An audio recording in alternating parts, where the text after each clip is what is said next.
when did you first decide that you wanted to get in the cage yourself? Well, actually, I've been a big fan of MMA for a long time, but I just thought I was too old to begin. And actually, about, I guess, 3 years ago or so, I went down to the Gracie Institute with Ed O'Neill, Love him. who's just got his black belt about a year and a half ago, who had started rolling when he was about my age at the time. And so I thought, well, it's not too late. Were you athletic prior to this, or I mean, was this something completely new for you as far as what you're doing with your body? Well, it is a new discipline for me, but I've always been athletic. What I wanted was, like I boxed in college. I was in a box, not that I was any good, but you know, it seems like you either like combative sports or you don't. You know, and I've always been a fan.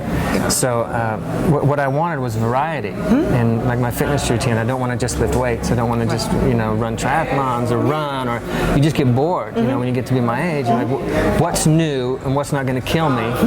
You know, what I can still learn. And the basic philosophy of Jiu Jitsu is, an assumption that your opponent is more athletic than you, is stronger than you, is faster than you. It's all these things that are pretty much true for me now. So it's a perfect discipline for me. You know. As an actor, obviously physicality is very important when you're doing roles. You've done movies where you've done your own stunts, like Last House on the Left. So how have you been able to translate what you've learned in the cage to your real job?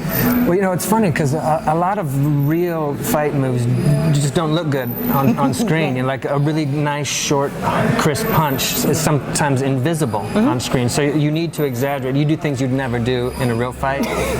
But what it certainly has done is it gives you a kind of physical confidence. You know, you feel like a question has been answered for yourself about what would I do in a situation, or what am I capable of.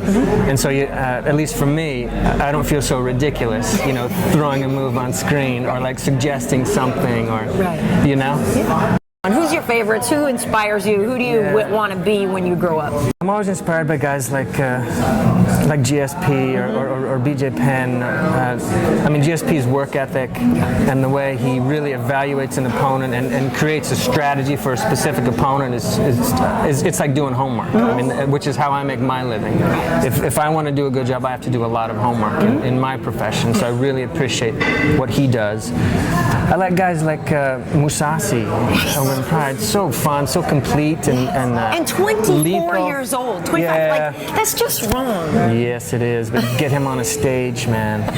Kick his ass. Choke City. No, but he's so good. I love Jose Aldo. I remember seeing him ages ago, and just watching him in some little preliminary fight, and just such a lethal little striker, and just such balance. And I like guys like that. So what would you say to people who have never rolled, and maybe they're late 30s, early 40s, and they're thinking that it's not the type of thing that they can get in there and do? Well, I've learned that it's never too late. I think a good teacher like Lars or Chance Wanless, who I work with, and there's so many. You can learn at your own pace. I'm lucky to roll once a week, which isn't enough. BJ Penn went twice a day when he was a kid. Unbelievable. So you listen to your body. You don't push yourself beyond what you know, and just don't be afraid to tap. Don't be afraid to tap. That's good. That's good.